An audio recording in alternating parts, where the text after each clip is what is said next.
Hi welcome back students. तो आज का जो हमारा टॉपिक है वो है माइक्रो इकोनॉमिक्स का law of demand. Very very hot question, सबसे ज्यादा पूछा जाने वाला एग्जाम में question.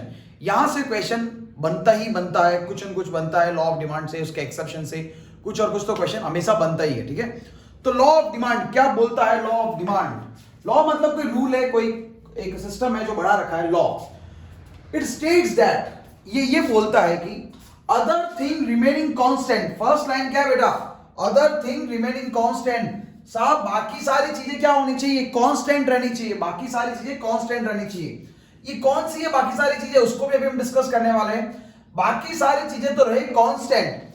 There has been inverse relationship. देखिए शब्द पे जाइए, ऑब्जेक्टिव क्वेश्चन में बहुत बार पूछा जा चुका है what is the relationship between price and it's quantity demand. तो यहां से पूछते हैं वो क्वेश्चन, कैसा रिलेशनशिप है बेटा? Inverse. There has been inverse relationship between quantity demand and its own price. ये क्या बोलना चाहता है? क्वांटिटी डिमांड और इसकी खुद की कीमत के बीच में कैसी रिलेशनशिप है? नेगेटिव रिलेशनशिप है, इनवर्स रिलेशनशिप है। मुझे एक बात बताइए बेटा, वर्ड क्वांटिटी डिमांड का मतलब क्या है? वर्ड अदर थिंग का मतलब क्या? और वर्ड ओन प्राइस का क्या मतलब है? यहां से तीन चीजें बन रही है हमारे पास। पहले हम सबसे इजी वर्ड लेते हैं, ओन प्राइस। ओन प्राइस का मतलब जैसे बेटा मेरे हाथ में मार्कर है, इस मार्कर की प्राइस, खुद की प्राइस, अगर मैं इस मार्कर की प्राइस को बढ़ाता या घटाता हूं, उसकी वजह से, प्राइस में चेंज करने की वजह से उसकी क्या क्वांटिटी डिमांड में असर आता है, उसको बोलते हैं ओन प्राइस। ठीक है, और जो इंपैक्ट आता है वो किसकी वजह से आता है? लॉ ऑफ डिमांड की वजह से आता है। और जितनी क्वांटिटी अप डाउन होगी, बढ़ेगी या घटेगी, उस क्वांटिटी को क्या बोलोगे? Quantity demanded. उस डिमांड को क्या बोलोगे? Quantity demanded. तो बेटा क्वांटिटी डिमांड का मतलब है जब खुद की प्राइस की वजह से, प्राइस की वजह से अगर डिमांड ऊपर नीचे होती है, क्वांटिटी ज्यादा सेल होती है या कम सेल होती है, ज्यादा डिमांड करते हैं, कम डिमांड करते हैं, उसको हम क्या बोलते हैं? क्वांटिटी डिमांड बोलते हैं। ये होता है क्वांटिटी डिमांड। और प्राइस के अलावा किसी भी और फैक्टर की वजह से जब चेंजेस आता है तो उसके लिए हम वर्ड कभी भी क्वांटिटी डिमांड यूज नहीं करते हैं, उसके लिए वर्ड हम डिमांड यूज करते हैं। वो मेरे आने वाले वीडियो को आप जरूर देखिएगा, उसमें मैंने बताया है क्वांटिटी डिमांड और डिमांड के बीच में, मार्केट डिमांड के बीच में क्या फर्क है। ओके, अदर थिंग्स कौन सी है बेटा? वो अदर थिंग्स, वो अदर थिंग्स है सबसे पहले प्राइस ऑफ रिलेटेड गुड्स। कौन सी है बेटा other things? Price of related goods. ये बोलना चाहता है कि अगर किसी भी रिलेटेड गुड्स में अगर प्राइस में चेंज होता है, उसकी वजह से आपके प्रोडक्ट की डिमांड चेंज होती है, तो वो यहां पे कभी भी नहीं आएगी। मतलब ये बेसिकली हमारा अजम्पशन है, क्योंकि इसमें लिख दिया अदर थिंग रिमेनिंग कांस्टेंट, मतलब वो की वो रहनी चाहिए। Price of related goods. बेटा रिलेटेड गुड्स कौन सा होता है? आप सबको पता है बहुत अच्छी तरह से। रिलेटेड गुड्स कौन सा होता है? एक होता है सब्स्टिट्यूट गुड्स और एक होता है बेटा कॉम्प्लीमेंट्री गुड्स। क्या होता है सब्स्टिट्यूट और कॉम्प्लीमेंट्री? मेरा नेक्स्ट वीडियो जरूर देखना, उसमें मैंने बताया है सब्स्टिट्यूट किसको बोलते हैं और कॉम्प्लीमेंट्री किसको बोलते हैं। प्राइस ऑफ रिलेटेड गुड्स सबसे पहला। दूसरा, income of consumer remain same. Income क्या रहनी चाहिए कंज्यूमर की? सेम रहनी चाहिए। Income of consumer should be remain same. मतलब पहले भी आदमी की 10,000 रुपए की इनकम थी, तो आज भी 10,000 की रहनी चाहिए।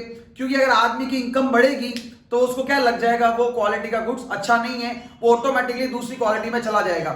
मान लीजिए बेटा आज आपकी इनकम है 40,000 रुपीज पर मंथ, एंड आप पढ़ लेते हो, लिख लेते हो और आप एक बड़े ऑफिसर बन जाते हो और आपकी सैलरी होती है 2 लाख रुपीज पर मंथ। उसके बाद अगर आप घड़ी पहनोगे, आप अभी कोई भी कंपनी की घड़ी पहन रहे हो, जब 2 लाख कमाने लग जाओगे आपको लगेगा घड़ी छोटी है। अभी मान लीजिए आपके हाथ में एक छोटा फोन है, कोई भी फोन है, कीपैड फोन है अभी आपके हाथ में, या एक पुराना एंड्रॉइड फोन है, उसके बाद आप क्या करोगे? एक लग्जरी फोन के अंदर चले जाओगे, मे बी iOS में भी बड़ा सैमसंग के महंगे फोन में, MI के महंगे फोन में चले जाओगे। क्यों?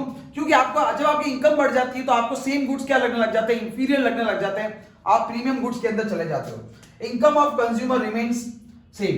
Next one, the test and preferences. Customer का टेस्ट क्या रहना चाहिए? कंज्यूमर का टेस्ट क्या रहना चाहिए? सेम रहना चाहिए। टेस्ट क्या रहना चाहिए बेटा? सेम रहना चाहिए। टेस्ट कैसे? जब आप छोटे थे, आप जब छोटे थे या मैं जब छोटा था, तो हम लोगों को कैसे कपड़े पसंद आते थे? वो एकदम टॉयज बने हुए, टेडी बियर बने हुए लाल पीले कलर के, या हमको कैसे बैग्स पसंद आते थे, जो हमारे पास बैग होते थे वो टॉयज बने। आप भी अपने घर में छोटे बच्चों को देखोगे तो उनके पास बैग कैसे होते हैं? टेडी बियर्स के होते हैं। But now you are grow up, अब आपको क्या चीजें वो पसंद आ रही है? नहीं आ रही है। क्यों? क्या वो चीजें महंगी हो गई? वो चीजें महंगी भी नहीं हुई। क्या आपकी इनकम बढ़ गई? नहीं सर, वही, उसका भी कोई असर नहीं है। तो आपका टेस्ट बदल चुका है। टेस्ट रिमेन सेम, टेस्ट वो का वो रहना चाहिए, नहीं तो लॉ ऑफ डिमांड ऑपरेट ही नहीं होगा। उसके बाद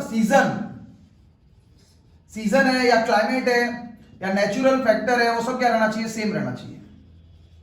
कैसे सर क्लाइमेट सेम रहना चाहिए? अभी मान लीजिए बेटा समर है, अभी गर्मी का मौसम है, गर्मी के मौसम में अभी आप कॉटन के कपड़े पहनते हो, तो अभी कॉटन की जो डिमांड करते हो कि मार्केट में जाते हो कॉटन के शर्ट लेते हो, but suppose that there will be winter, जब फ्यूचर में विंटर आएगा तो क्या आप जाके कॉटन बाय करोगे? नहीं, आप वहां जाके क्या बाय करोगे, वुलन बाय करना चालू कर दोगे। कॉटन ने अपनी प्रोडक्ट को नहीं तो महंगा किया है, नहीं सस्ता किया, अभी भी उसी रेट में बिक रहा है, लेकिन फिर भी आपने क्या किया, कॉटन को कम परचेस करना चालू कर दिया और वुलन को ज्यादा करना चालू कर दिया। तो लॉ ऑफ डिमांड उस केस में ऑपरेट नहीं होगा। लॉ ऑफ डिमांड के लिए अदर थिंग्स क्या रहनी चाहिए, सेम रहनी चाहिए। गवर्नमेंट पॉलिसी क्या होनी चाहिए बेटा, वो भी सेम रहनी चाहिए। सर गवर्नमेंट पॉलिसी का क्या मतलब हो गया, सैनिटाइजर, आज से 2 साल पहले क्या सैनिटाइजर की इतनी डिमांड थी? नहीं थी। सैनिटाइजर की प्राइस तो वही रही है, इनफैक्ट प्राइस बढ़ी है। मास्क, जो मास्क लगाते हैं, क्या 2-3 साल पहले इतना ज्यादा बिकता था? नहीं, सिर्फ डॉक्टर्स वगैरह लगाते थे मास्क ऑपरेशन करते वक्त, या मेडिकल टीम लगाती थी। लेकिन आज की डेट में क्या हो गया, हर एक इंडिविजुअल यूज करने लग गया बाहर निकलते वक्त।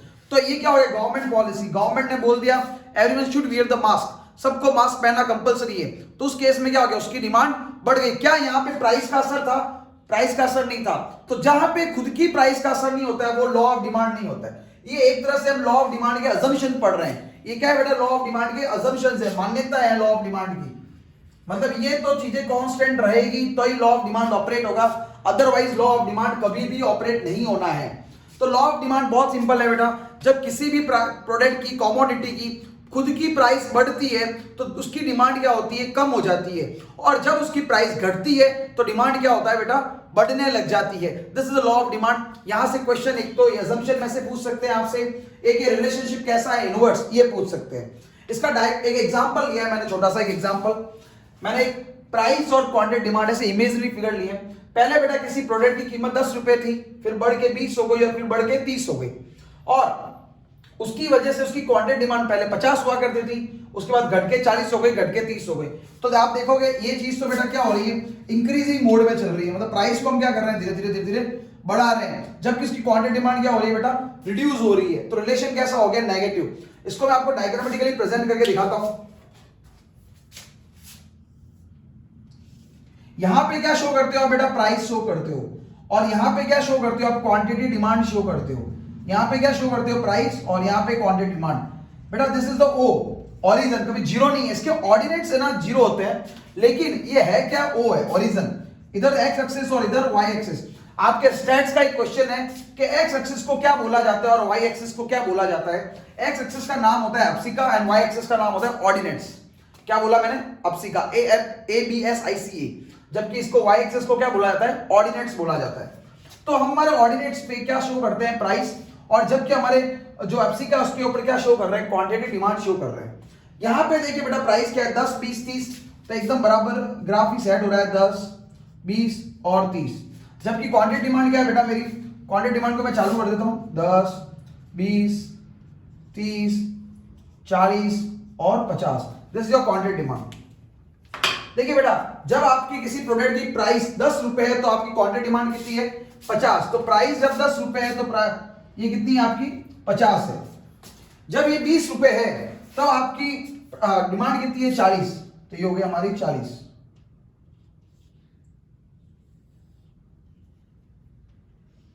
ये 50 का पॉइंट, ये 40 का पॉइंट। देन जब ये प्राइस 30 हो गई तो बेटा ये भी 30 हो गई।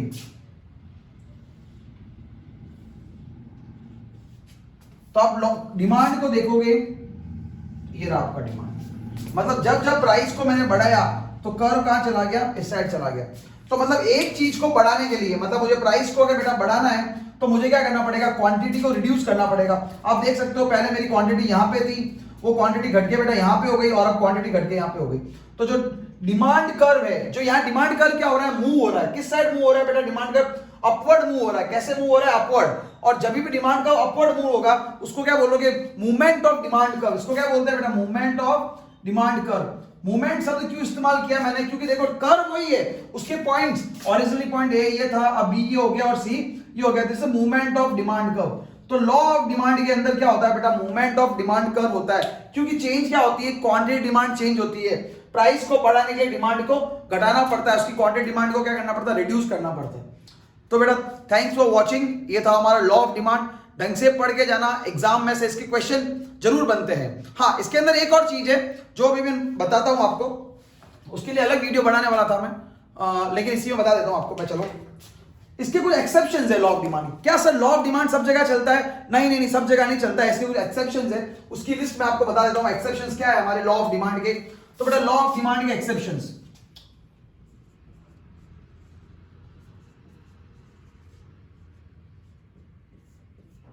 सबसे पहला लॉ ऑफ डिमांड का मेरा एक्सेप्शन है बेटा लग्जरियस गुड्स, ऐसे गुड्स जो बहुत महंगे। अब मुझे एक बात बताओ बेटा, कोई कार, मान लीजिए कोई कार की कीमत है 1 करोड़ रुपए या 1.5 करोड़ रुपए कार की कीमत है, BMW सीरीज की महंगी कार है। कोई रिच आदमी को, बहुत रिच आदमी को, अंबानी को, टाटा को, बिरला को क्या फर्क पड़ता है कि वो कार और महंगी हो जाए?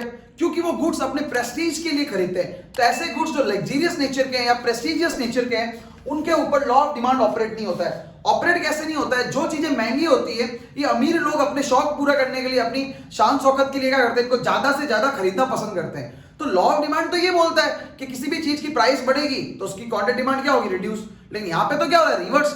इसका मतलब क्या हो गया कि जब भी हमारे एक्सेप्शन क्या हो गया, सबसे पहला प्रेस्टिजियस गुड्स या लग्जरी गुड्स। अभी क्या हो रहा था बेटा, मेरा अभी रिसेंटली मकान बना है, तो मेरा मकान बना है तो मैं पेंटिंग लेने गया, तो मेरे फैमिली मेंबर्स के साथ पेंटिंग लेने गया। मैंने बोला ये पेंटिंग घर पे लगाते हैं। उस पेंटिंग की कॉस्ट थी 20,000 रुपीज। तो मेरे घर वाले बोलते हैं बेटा ये इतनी महंगी पेंटिंग घर पे लगा के क्या करोगे तुम? और मेरे साथ ही एक बहुत रिच आदमी आया था पेंटिंग लेने के लिए, मस्त BMW से उतरा।